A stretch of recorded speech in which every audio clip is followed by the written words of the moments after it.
झोली में ओ बाबा।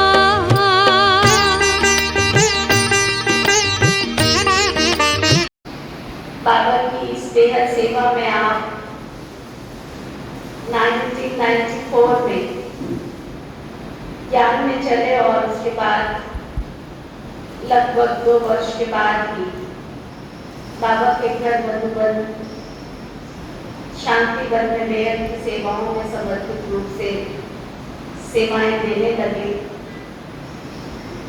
Piece of mind channel में आपने बहुत सारी सेवाएं की और 2016 से जो हमारा प्रेरणा कार्यक्रम चल रहा है जिसके ऊपर आपने वो कार्यक्रम एडिट किया, उसकी पूरी जिम्मेदारी आपके ऊपर है और आपने बहुत स्नेह से प्यार से,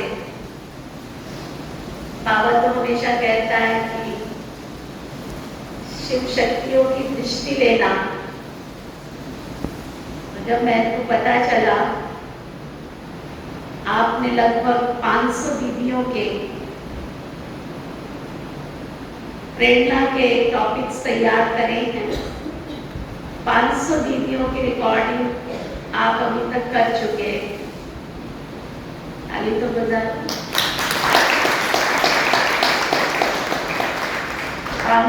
500 दीदियों की। तो मेरे को जब ये बात पता चली तो चिंतन चला कि भक्ति के अंदर तो 9 देवियों की दृष्टि लेते हैं हम, और उसमें भी लंबी कतार में खड़े होते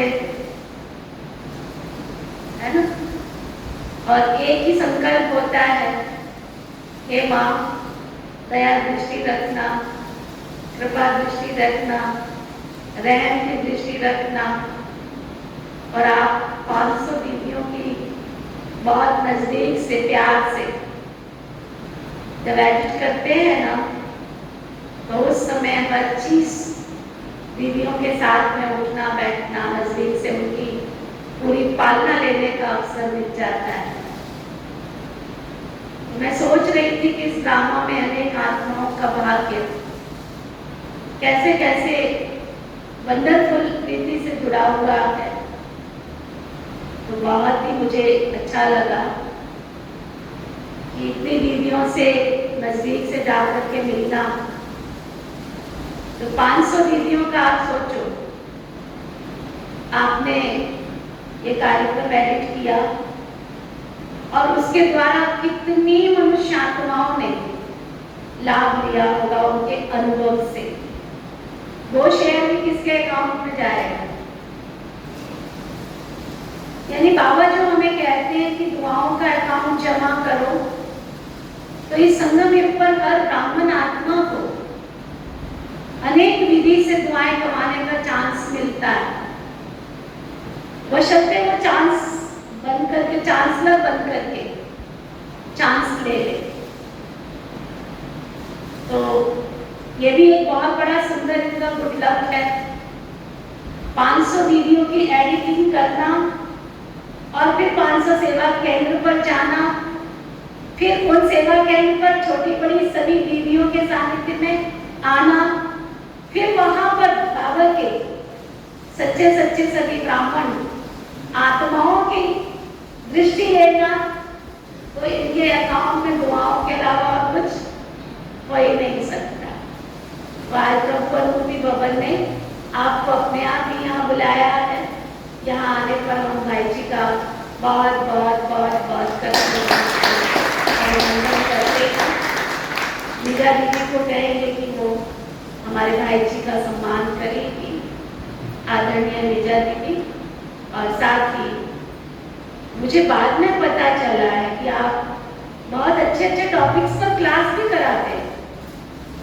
कल इन्होंने एक लिंक भेजा था, तो मैंने सोचा माउंट आबू में कहीं कराया होगा। तो स्वस्थ जीवन के ऊपर इन्होंने बहुत अच्छा टॉपिक मैंने सुना, बहुत अच्छा टॉपिक लिया हुआ था। आज सुबह मेरे पास आया चंडीगढ़ से लिंक कि वेणु भाई जी और यूथ के साथ इन्होंने शेयरिंग किया है तो अच्छी अच्छी क्लासेस भी कराते हैं। तो आप सभी आज यहाँ लाभ लीजिए। सभी यहाँ कौन बैठे हैं? कौन बैठे सभी? हाँ, राजमहल में कौन रहते हैं? सब राजा बच्चे हैं ना। सभी देवी देवता के कुल के, बाबा ने जैसे कहा ना, कुल कौन सा है हमारा? आदि सनातन देवी देवता धर्म के आत्माएं सभी यहाँ बैठे हैं। देवकुल की महान आत्माएं यहाँ बैठे हैं। संगम योगी ब्राह्मण बैठे हैं, है ना। लौकिक पढ़ाई में एक क्वेश्चन होता है, उसका आंसर कितने होते हैं? एक ही होता है। मगर बाबा का ये पढ़ाई विचित्र है। क्वेश्चन एक होगा, आंसर 50 होंगे और 50 के 50 सही होंगे। ये है विचित्र बाबा की विचित्र पढ़ाई का कमाल है। तो जैसे दीदी ने आपको बताया, चंडीगढ़ में समाचार आया, तो मैंने इस शो में विशेष रूप से मैंने एक संकल्प किया कि सभी ब्राह्मण बच्चों को सदा स्वस्थ रहने की विधि कला सिखाऊंगा। मैं लगभग 2006 से किशोरमंडी चैनल की सेवा तो पूरा इंडिया में घूमते रहता हूँ, जहाँ भी सेवाएं होती हैं। लगभग 2013 से कंटिन्यू 10 साल से समझो यात्रा कर रहा हूँ। जैसे दीदी ने बताया, प्रेरणा कार्यक्रम के अंतर्गत, उसके अलावा उससे पहले भी कई सेवार्थ मेगा प्रोग्राम और कई सेवार्थ, जिसमें एक बार मधुबन से निकला, तो जैसे इस बार 45 डेज का टूर है। इससे पहले 60-70 दिन का, ऐसा कंटिन्यू 120-25 दिन का भी कंटिन्यू टूर किया है। आज यहाँ, कल वहाँ, परसों वहाँ, इस प्रकार से। और इतने सालों में कभी भी मुझे इस शरीर को कोई प्रॉब्लम नहीं हुआ। लोग 1 हफ्ता 10 दिन का यात्रा करते हैं तो फिर कितना दिन रेस्ट करना पड़ता है और कुछ ना कुछ ऊपर नीचे हो जाता है। मगर मैं बाबा का और अपने आप का और शरीर का धन्यवाद करता हूँ, क्योंकि संगम युग में स्वस्थ शरीर मिलना सबसे बड़ा सौभाग्य है। क्योंकि हम जो भी पुरुषार्थ करते हैं उसका मूल आधार क्या है? शरीर है ना। अगर शरीर अच्छा नहीं है तो अमृत वेला के योग कर पाएंगे। शरीर अच्छा नहीं है, मुरली सुनने आ पाएंगे। शरीर अच्छा नहीं है तो सेवा कर पाएंगे। शरीर अच्छा नहीं है तो आप धन कमा पाएंगे, जो ईश्वरीय सेवा में लगाकर अपना भाग्य बनाए। तो एक तरीके से कहा जाए तो संगम युग में सबसे अमूल्यवान है ये शरीर। अगर जिसको संगम युग में शरीर स्वस्थ है तो भाग्यशाली में महा सौभाग्यशाली बन जाएगा, क्योंकि इस शरीर के आधार पर ही हम पुरुषार्थ करते हैं, इसके आधार पर हम अपना भाग्य बनाते हैं। जैसे बीच में 1 हफ्ता पहले बाबा के मुरली में एक महावाक्य आया कि अगर बीमार पड़ते हैं तो क्या होना चाहिए? बाबा ने कहा खुश होना चाहिए। क्यों खुश होना चाहिए? तो बाबा ने कहा हिसाब किताब जल्दी खत्म हो रहा है, बोल के खुश हो जाओ। कितना युक्ति बाबा ने बताया, समझ, मन की समझ। मगर मैंने देखा है 90% लोगों को जो बीमार पड़ते हैं उसका कारण खुद होते हैं। वर्तमान जो भूतकाल में जो हमने कर्म किया है, जिसे बाबा कहते हैं हिसाब किताब के अनुसार बीमार पड़ने वाले केवल 10% लोग होते हैं। उनका खाना पीना अच्छा है, सब कुछ अच्छा, उसके बाद भी बीमार पड़ रहे हैं, वो केवल 10% लोग होते हैं। 90% लोग मैंने इतने सालों में देखा है, 90% बीमार वही पड़ते हैं जिनका दिनचर्या अच्छा नहीं है, जिनका खान पान अच्छा नहीं है, जिनका सोच अच्छा नहीं है, वही बीमार पड़ते हैं।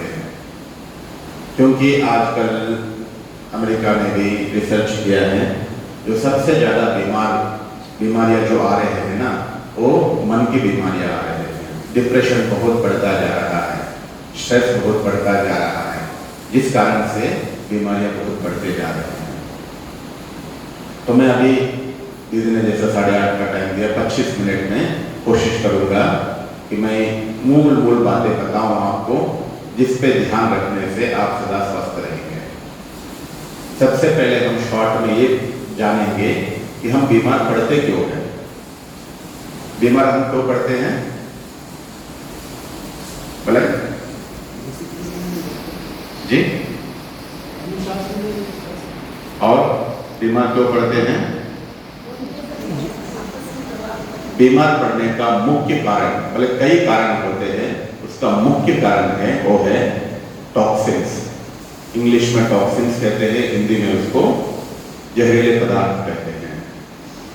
जो शरीर में जहरीले पदार्थ जमा होता जाता है, वो लंबे समय से जब जमा होंगे, 1 साल, 2 साल, 10 साल, 5 साल, 20 साल जमा होने के बाद वो बीमारी का रूप लेता है। इतना जल्दी नहीं।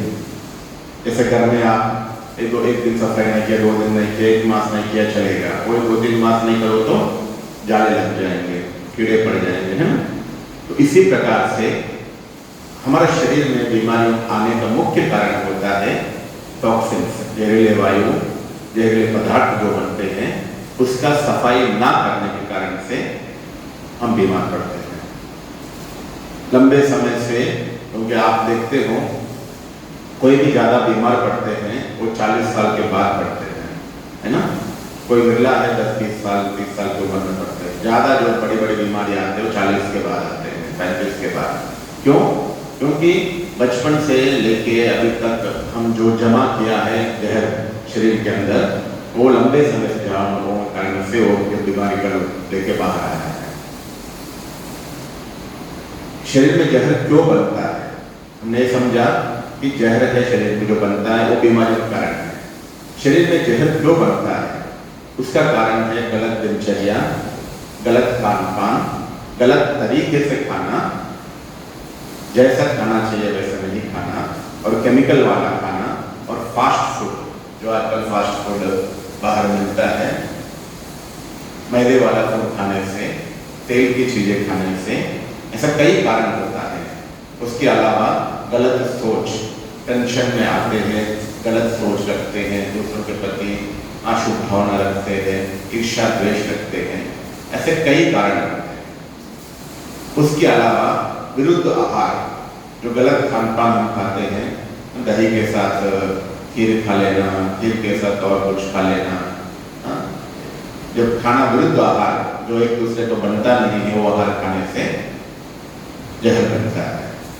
बीमारी का कारण है जहर। जहर बनने का कई कारण है। अगर हम डेली का डेली हमारे शरीर के अंदर जो जहर बनता है, जरूर हर दिन आप जो भी खाते हो उसके शरीर के अंदर जहरीले पदार्थ बनते ही है, क्योंकि हमारा खाना ही ऐसा है। तो अगर हम उस जहर को साफ करना सीख ले, डेली के डेली शरीर को साफ करना सीख ले, तो हम बीमारियों से मुक्त होंगे। जहर बनने ना दे ये नहीं हो सकता है, क्योंकि हमारा खाना पीना ऐसा है।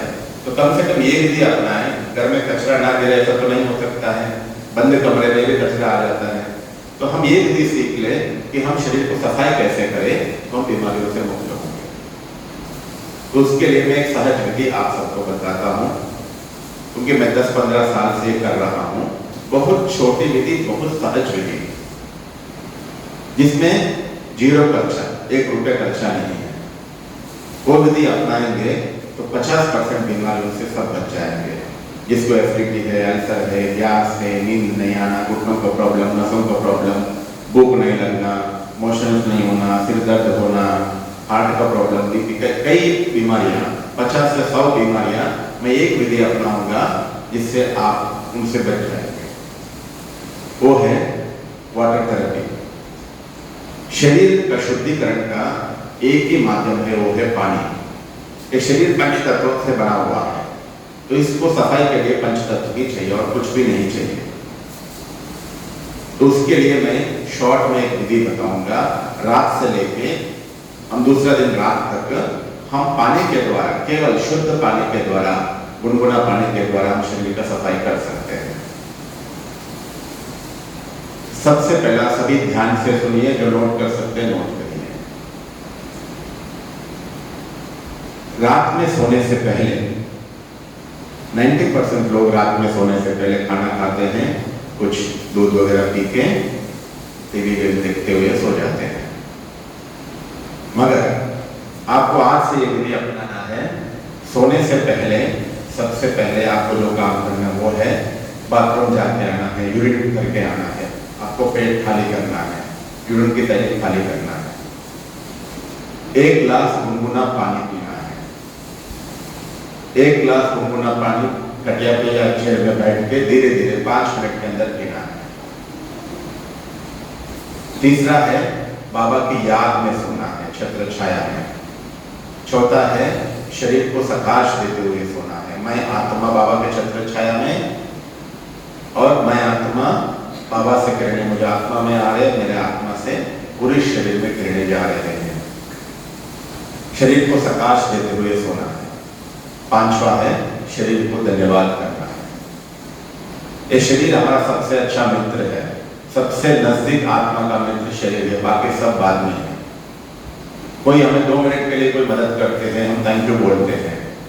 ये शरीर जब से उठे हो, जब से जन्म लिया, तब से कितना आपको सहयोग कर रहा है। कभी जिंदगी में एक बार भी आपने इसको थैंक यू बोला? जानते ही नहीं है, ऐसा भी होता है। ये आपके अच्छे दोस्त है, इसको आपको दोस्त बनाना है तो डेली इसको दिल से थैंक यू बोलो। ये शरीर सुबह से लेकर रात तक मुझे हर प्रकार से सहयोग दिया, दिल से thank you, thank you, thank you. आत्मा स्वराज अधिकारी स्थिति में स्थित होकर आत्मिक सिंहासन पर इस शरीर को दिल से थैंक यू बोलो और शरीर को प्रकाश दो। ये स्वस्थ रहने का मुख्य कारण रहेगा। एक है आपको 5 बातें बताया। एक है सोने से पहले यूरिन करके आना है। दूसरा है गुनगुना पानी बैठ के शांति से पीना है।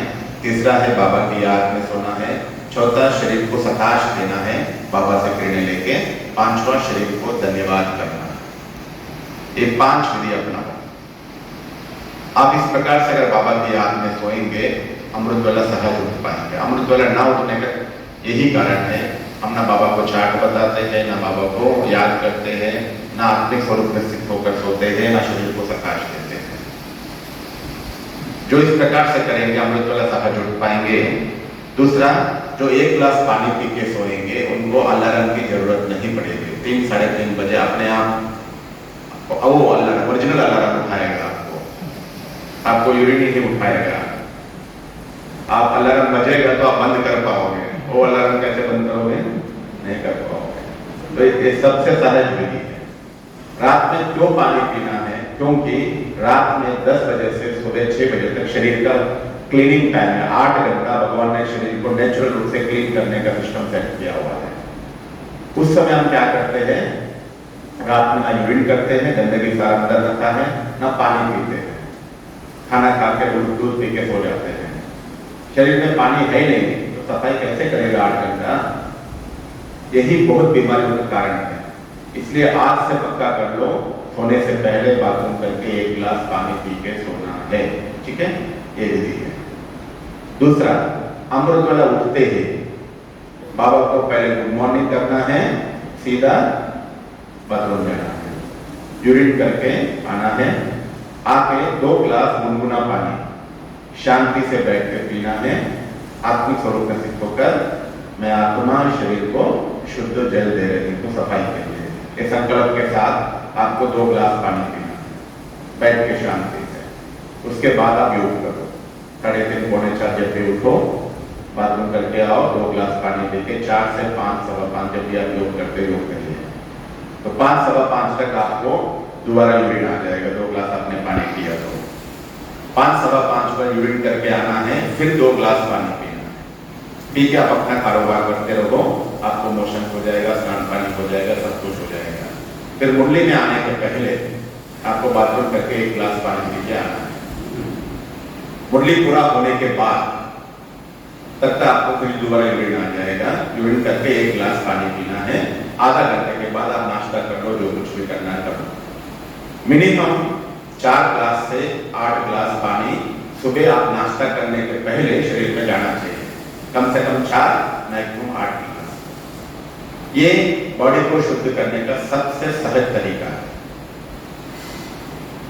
इस प्रकार से डेली करेंगे, बॉडी का सुबह सुबह शुद्धिकरण हो जाएगा। कोई भी शरीर में जहर रहेगा ही नहीं, तो आपको कोई बीमारी नहीं आ सकती। जो इस प्रकार से 3 मास करके देखिए, मैंने जैसा कहा वैसे आपकी शुगर टैबलेट कम हो जाएगा, आपका बीपी टैबलेट कम हो जाएगा, जिसको एसिडिटी है, अल्सर है, गैस है, जिसको घुटनों में दर्द है, नसों में दर्द है, सब ठीक हो जाएगा। केवल 3 मास करके देखिए, श्रद्धा के साथ पता पड़ेगा कि इसकी बेनिफिट क्या है।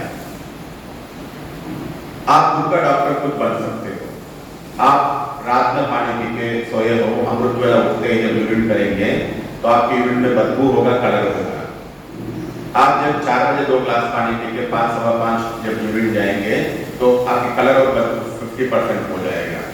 जब 5, सवा 5 बजे पी के आप 6, साढ़े 6 बजे, 7 बजे पे आप दोबारा यूरिन करेंगे, देखना 25% रह जाएगा। आप दोबारा 7 बजे पानी पी के 7, साढ़े 7, साढ़े 8, 9 बजे पे आप यूरिन करने जाएंगे, देखना जैसा पानी पिया वैसे बाहर आया होगा। तो समझ लेना आपकी बॉडी क्लीन हो गया। खुद को खुद चेकिंग करने का प्रोसेस है ये। डेली इस प्रकार से जो बॉडी को सुबह सुबह क्लीन करते हैं वो 100 बीमारियों से बच जाएगा। क्योंकि हमने ये समझ लिया कि जब तक टॉक्सिन शरीर में नहीं रहेगा, बीमारी नहीं रहेगा। तो हम टॉक्सिन डेली शरीर में अंदर रख रहे हैं, इसलिए हम बीमार पड़ रहे हैं। ये सबसे सहज विधि है, इसमें कोई खर्चा है? कुछ भी खर्चा नहीं। 0 खर्चे में हम शरीर को क्लीन कर सकते हैं। तो ये विधि जो जो अपना के देखिए तो आप कितना अपने आप को स्वस्थ महसूस करेंगे। क्योंकि हमें पता ही नहीं है कि हम कितना कचरा शरीर के अंदर रखते जा रहे हैं।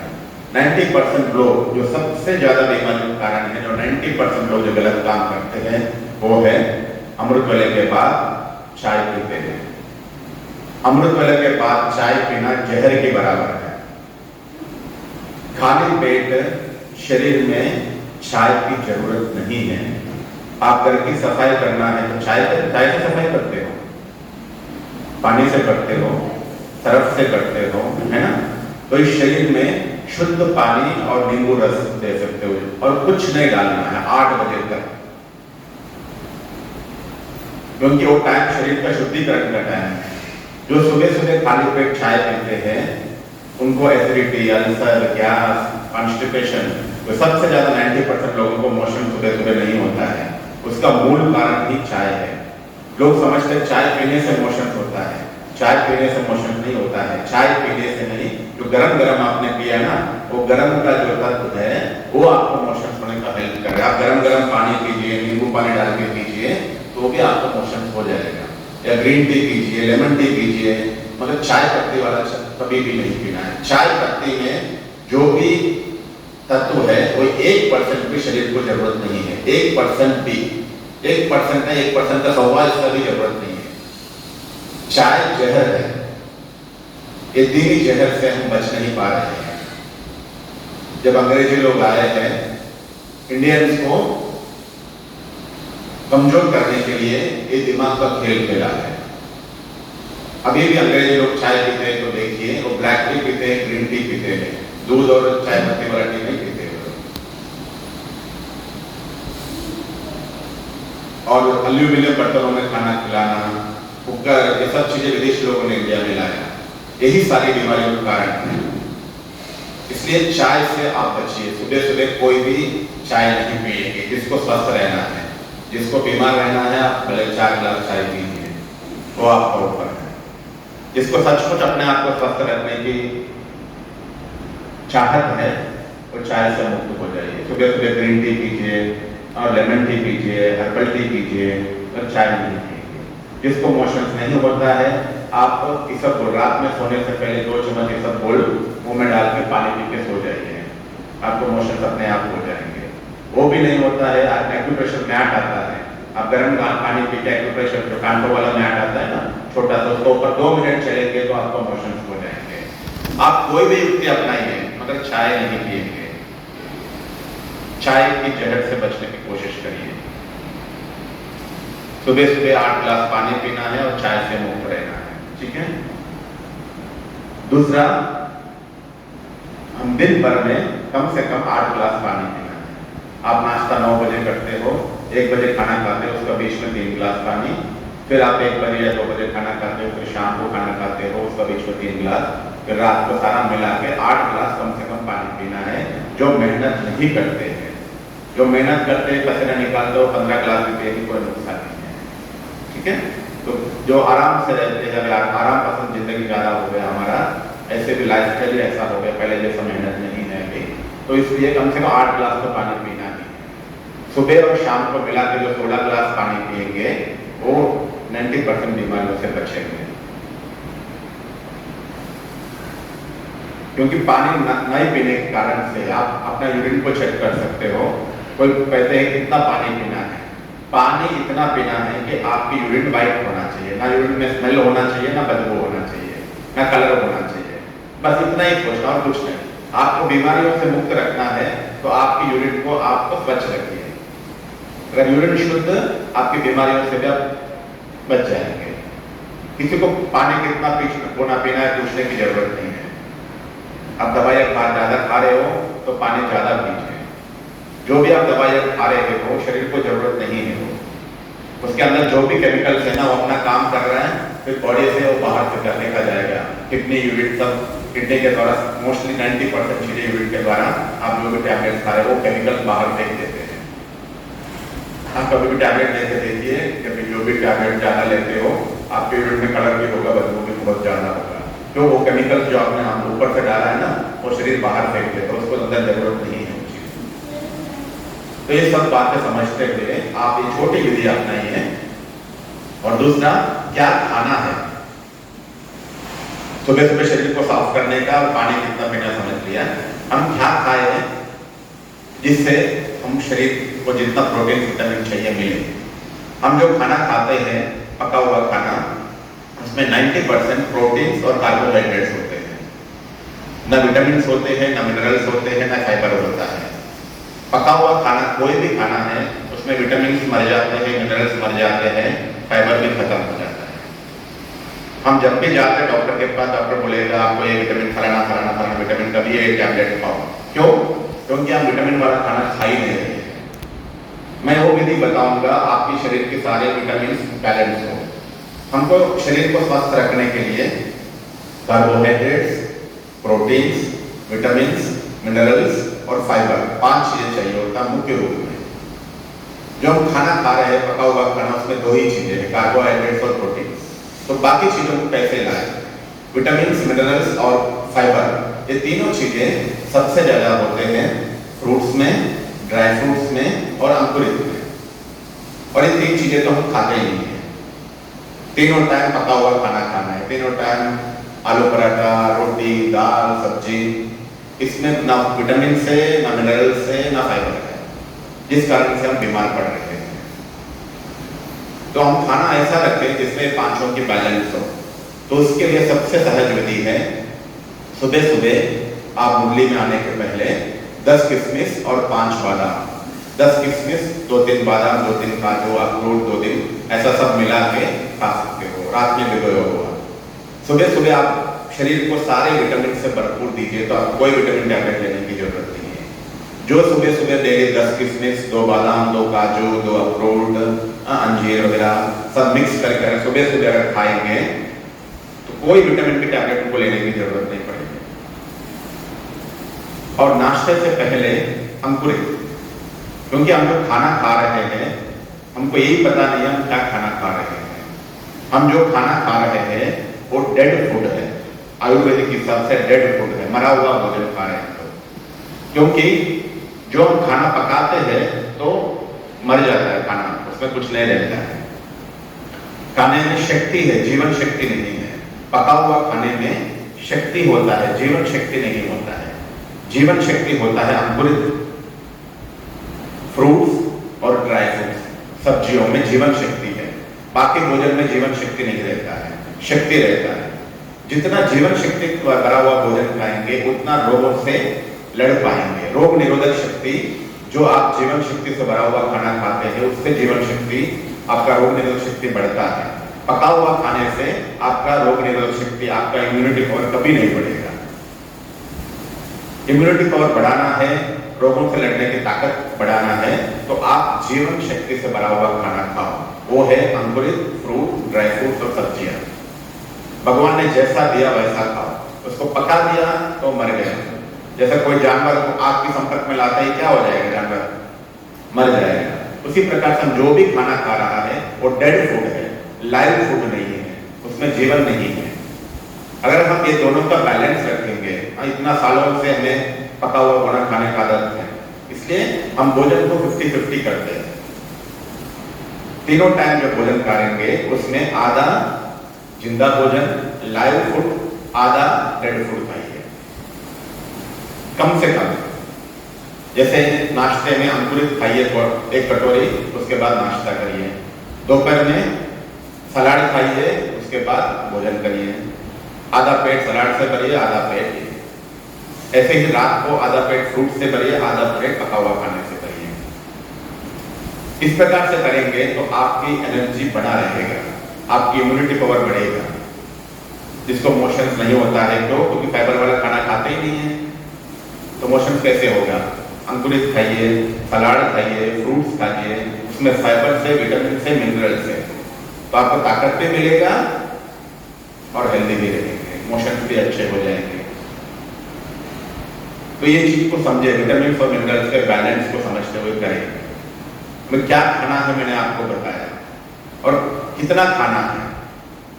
हम 90% लोग जो खाना खाते हैं ना, यहाँ तक 1, 2, 3 डकार आने तक खाते हैं। यही सारी बीमारियों के कारण है।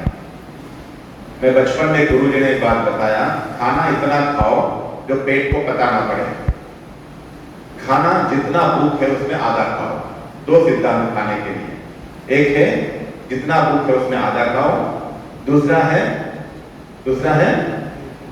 क्या बोला? जितना भूख है आधा खाओ, दूसरा पेट को पता ना पड़े उतना खाओ, तो कभी आप बीमार नहीं पड़ेंगे। बीमार पड़ने का कारण है हम ज्यादा खाना खाते हैं, जितना हमें जरूरत है उससे ज्यादा खाते हैं, यही बीमार पड़ने का मुख्य कारण होता है। तो ये चीज को समझें। अगर आपको स्वस्थ रहना है तो आप जब खाना खा के उठते हो, कहा मतलब गया, शरीर को आप तकलीफ दे रहे हो, पेट को तकलीफ दे रहे हो, दिमाग को तकलीफ दे रहे हो, ठीक है? तो खाना क्या खाना है आपको बताया।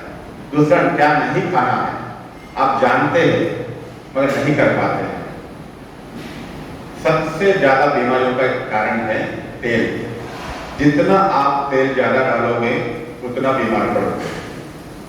एक ही तेल है, आप जो खाना बना रहे हो ना, सब्जी, आप सोचते हो इतनी अच्छी सब्जियां खा रहे हैं, फिर बीमार क्यों पड़ रहे हैं? सब्जियां इतना दे रहे हो, साथ में क्या परोस रहे हो? तेल। वो सब्जी का महत्व कुछ नहीं है, वो सब्जी ताकत नहीं दे रहा है। क्यों? क्योंकि आपने उसमें तेल में जला दिया उसको सारा।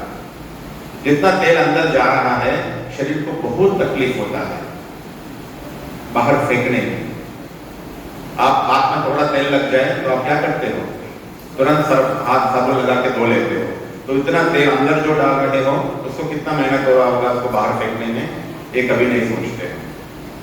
तो सारी बीमारियों का कारण है तेल, नमक और शुगर। ये 3 चीजें जितना हो सके कम से कम करिए, तो आप बीमारियों से बचेंगे। आपको भोजन की एक विधि बता दो, जिसको 100% स्वस्थ रहना है, जिंदगी में सारे टैबलेट्स को बाहर फेंक देना है, तो मैं आपको विधि बता रहा हूं। जिसको 100% करना, स्वस्थ रहने का पक्का लक्ष्य है, उनको मैं भोजन का विधि बताता हूं। सुबह सुबह 1.5 सर अंकुरित खाइए, उसके साथ सलाद और फ्रूट्स खा सकते हो, ठीक है? दोपहर में आप सारी खाना खाइए, रोटी, सब्जी, दाल, सलाद वगैरह सब खाइए, और रात को ओनली फ्रूट्स खाइए और दूध पीजिए, बस। पका हुआ खाना एक बार दोपहर। इस प्रकार से जो खाएंगे ना, 2-3 मास में उनकी सारी बीमारियां ठीक हो जाएंगे। जो सुबह मैंने प्रोसेस बताया वो, और खाना अगर इस प्रकार से खाएंगे जिसको बहुत सारी बीमारियां है, वो 1 मास करके देखिए, सारी बीमारियां ठीक हो जाएंगे, आपको सारी टैबलेट्स अपने आप खत्म हो जाएंगे। नहीं है तो कम से कम खाना 50-50 कर दो। नाश्ते से पहले अंकुरित, भोजन से पहले सलाद, रात को फ्रूट्स के साथ भोजन, बस इतना ही करना है। इसमें कोई मेहनत है? तो वो चीज मैं आप बता रहा हूँ जो हमेशा कर सकते हो आप। और दूसरा, तेल नमक से शुगर से, ये 3 चीजों से बचने की कोशिश करें। क्योंकि जो खाना बनाते हैं, अगर सच में जिसको स्वस्थ रहना है तो सब्जी जो मेन माता है, आप लोग सब कुछ अच्छा खिला रहे हैं, रोटी चावल में कोई प्रॉब्लम तो है नहीं, दाल में भी कोई प्रॉब्लम नहीं है। सबसे ज्यादा जो तेल शरीर में जा रहा है वो सब्जी में, सब्जी का दूध से जा रहा है। अगर आप सब्जी सीख लिया बिना तेल का बनाना, तो आप परिवार को 50% से बीमारियों से बचा सकते हैं। क्योंकि बीमारी का कारण सब्जी नहीं है, मसाले भी नहीं है, तेल है। मैं 2 मिनट में आपको सब्जी बनाने का विधि बता रहा हूँ। जो सचमुच स्वस्थ रहना चाहते हैं, सब्जी ऐसा बनाइए। 90% या 99% सब लोग गलत तरीके से सब्जी बनाते हैं। वो है, सबसे पहले आप तेल डालेंगे, तेल गर्म होने के बाद राई डालेंगे, फिर हिंग, हल्दी, नमक, मिर्ची जो भी डालना सब डालेंगे। सारे मसालों को पहले जला देंगे, सत्यानाश कर देंगे। उसके बाद ऊपर से सब्जी डाल के उसको बनाते हैं। वो सब्जी कोई काम का नहीं है, आपको ताकत देने वाला नहीं है, अंदर जाके जमा होने वाला है। अगर सब्जी बनाना ही सच कुछ हेल्दी सब्जी बनाना है तो आप कोई भी सब्जी बनाइए, पहले जो सहज पकता है, लौकी है, जो हल्का पकता है, जैसे टिंडा है, गवार है, बीन्स है, जो नहीं पकता है उसको आप 1 विजिल या 2 विजिल कुकर में डाल दीजिए, थोड़ा पानी डाल के उसको आप कढ़ाई में डाल दीजिए। या लौकी है तो सीधा बना सकते हो। बॉयल हो गया, थोड़ा पानी होते हुए, गर्म करते हुए ऊपर से आप जीरा डालिए, हल्दी डालिए, हिंग डालिए, राई डालना है राई पाउडर डालिए, धनिया मसाला डालिए, हरी मिर्ची डालिए, सब चीजें, धनिया पत्ता, सब चीजें डालो ऊपर से। गरम गरम है ना, आपने सीटी लगाया, गरम गरम है, उसमें ऊपर से डाल देंगे, वो सब चीजें उसमें प्रॉपर मिल जाएंगी, जलेंगे नहीं। वो औषधि है जो अभी आप डाल रहे हो, हल्दी है, जीरा है, हिंग है, ये औषधि है, उसको आप तेल में डाल के जला रहे हो, वो डाल के कोई फायदा नहीं है। पैसे खरीद के ला रहे हो, तेल में जला रहे हो, तो उसका कोई फायदा नहीं होगा। सचमुच आपको हेल्दी सब्जी बनाना है तो ऊपर से सब चीजें डालिए। जिसको तेल नहीं दिखता है, खा नहीं पाते हैं, ऊपर से 1 चम्मच घी डाल दीजिए। मगर तेल सबसे ज्यादा घर में यूज होता है सब्जी में, बाकी कभी हफ्ते में एक बार, 15 दिन में एक बार तला हुआ बनाते हैं आप लोग। अगर ये एक बार सब्जी बनाना सीख ले बिना तेल का, तो आप बहुत बीमारियों से बचेंगे। आपको तेल चाहिए ऊपर से घी डाल दो, ढक्कन बंद करके रख दो, 5 मिनट में सब बन जाएगा। आप एक बार ट्रायल करके देखिए, वो स्वस्थ सब्जी है। 1 कटोरी की जगह 2 कटोरी सब्जी खा लीजिए। अब तेल ज्यादा होता है तो पेट में जाता ही नहीं है सब्जी, टेस्ट तो लगता है, इतना खाते हैं। 1 रोटी के साथ 1 कटोरी सब्जी खाना है, 2 रोटी खाया 2 कटोरी सब्जी खाना है, वैसा आप सब्जी बनाइए। वो तभी खा पाएंगे जब तेल मुक्त रहेंगे, तो सब तभी खा पाएंगे। बस ये मुख्य बातें हैं। जैसे 1.5 घंटे का क्लास है, मैं आपको आधा घंटे में सारी बातें शॉर्ट में सुना दिया, ठीक है? तो ये बातें ध्यान रखिए, आप सभी स्वस्थ रहें, अच्छे पुरुषार्थ करें, हेल्दी बना के रखें अपने शरीर को, संगम में अच्छा पुरुषार्थ करते हुए आगे बढ़े। ओम शांति। इनको देख रही हूँ बहन भाई जी के साथ में, बहुत निष्ठा के साथ, बहुत स्नेह के साथ आज्ञाकारी बन के सेवा कर रहे हैं। और जब से यहाँ आए हैं तब से बाबा का घर बहुत प्यार से, जिसको कहते हैं, निहारते जा रहे हैं। कहते कौन सी ऐसी जगह है जिसको दीदी मैं नहीं देखूं, मुझे यहाँ बहुत अच्छा लग रहा है। और हमारे बहनों भैया ने तो कल इस भवन को एक नया ही नाम दे दिया। अभी तक तो जो भी आते थे वो सब कहते थे बहुत बड़ा महल बनाया है, लेकिन पहली एंट्री में ही हमारे बहन भाई जी ने आते ही, अभी तो अंदर एंटर भी नहीं किया था, कहते ये तो बड़ा राजमहल बना दिया है।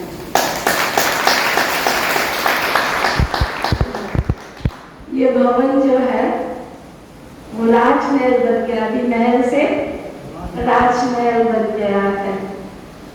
और यहाँ आने वालों को सबको खुशी मिलती है, उससे ज्यादा बेहद खुशी तो हम सबको होती है कि हमारा जीवन सफल हुआ, कि कोई बाबा के घर में आके खुशियाँ लेकर जाए तो और क्या चाहिए। तो बहुत बहुत हमारे आदित्य भैया का भी बहुत दिल से स्वागत करते हैं। आदित्य भैया का परिचय लेंगे कि गैदू भाई जी आपको मुझे क्लास दिखाएं।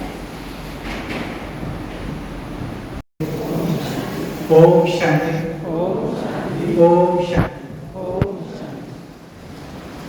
मधुबन पांडव भवन की धरती से बाबा का कुटिया, बाबा का कमरा की तरफ से हिस्ट्री हॉल, शांति स्तंभ की तरफ से, मधुबन के संपूर्ण ब्रह्मा वत्सों की तरफ से, मधुबन के संपूर्ण प्राकृतिक संपदा की तरफ से, तथा मधुबन के आंगन में परमात्मा की याद को समेटे हुए बहती हुई उन रूहानी खुशबूदार हवाओं की भी तरफ से आप सभी दिव्य सम्मानधारी आत्माओं को बहुत बहुत गुड मॉर्निंग, नमस्ते और इस शरीर का नाम आदित्य भाई है और मैं बिहार नेपाल बॉर्डर से हूँ। ज्ञान में 2009 में आया जब मैं 9वीं कक्षा का छात्र था। 2011 में पहली बार बाबा मिलन मनाने का सौभाग्य प्राप्त हुआ। 2012 में योग भट्टी में आया। तत्पश्चात 2017 से निरंतर ईश्वरीय सेवा में मधुबन आना जाना हुआ है और मैं पिछले 2.5 सालों से पांडव भवन में सेवारत हूँ। तो आप सभी दिव्य आत्माओं से मिलकर मुझे बहुत खुशी हो रही है। प्रेरणा कार्यक्रम के अंतर्गत हिमाचल सहित हरियाणा और पंजाब के इस क्षेत्र में आकर और अपने ब्राह्मण कुलभूषण विशेष आत्माओं से मिलकर हमें बेहद हर्ष हो रहा है। और इस मंच पर, परमात्मा के इस अलौकिक मंच पर आप सबसे से मिलकर हमें बेहद खुशी हुई और साथ ही साथ में परमात्मा को बहुत ही धन्यवाद करना चाहता हूँ। आदरणीय दीदी जी का बहुत शुक्रिया अदा करना चाहता हूँ। मैं आके यहाँ आकर के मुझे इतनी खुशी हुई कि सामने गेट के सामने इतनी हरियाली और बहुत ही अच्छे अच्छे पौधे लगे हुए थे। मुझे ऐसा लगा कि कितना खूबसूरत है और जैसा लगा कि यहाँ पीस पार्क हो और मैं ऊपर गया तो एकदम पीस पार्क का नज़ारा मुझे यहाँ पर बहुत अच्छा लगा। और आदरणीय दीदी जी ने जो यहाँ व्यवस्थाएं की है, यहाँ जो मेहनत की है और आप सबों का सहयोग और तपस्या का यह फल है जो बिल्कुल जैसा लग रहा है कि मधुबन हो।